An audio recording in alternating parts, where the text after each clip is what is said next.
নমস্কার বন্ধুগণ, আজকের পর্বে আমি কথা বলতে চাই যে আমরা টাকা জমাবো কেন এবং এটা কীভাবে জমানো উচিত।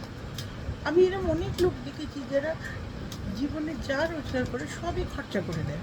তারা টাকা জমায়ও না এবং জমানোর কোনো প্রয়োজনও বোধ করে না। কিন্তু আমার অভিজ্ঞতা থেকে আমি এটাও বুঝেছি যে টাকা জমানো ভীষণ প্রয়োজন।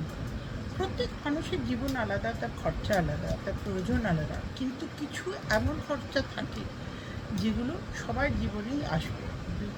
বৃদ্ধ বয়স, অসুখ বিসুখ, সন্তানের পড়াশোনা, তার বিবাহের খরচা বা এরকম জিনিস। যেরকম আমরা দেখেছি কোভিড-19 প্যান্ডামিকে যখন লকডাউন হলো, কত লোকের চাকরি এক নিমেষে চলে গেল, কিভাবে কত লোক রাস্তায় চলে এলো।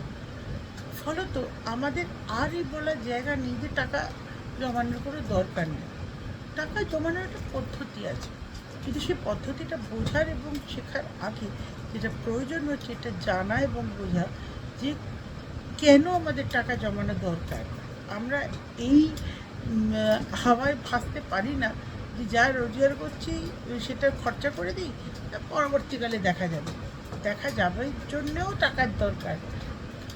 অতএব আমার এটা চিরকাল মনে হয়েছে এবং আমার অভিজ্ঞতাও এটা শিখিয়েছে যে যখন মাসের মাইনে হাতে এলো বা যখন আমরা ধরুন ব্যবসা থেকে বা আমাদের প্রফেশন থেকে কিছু টাকা রোজগার করলাম, প্রথমেই জমানোর টাকাটা আলাদা করে ফেলতে হয়।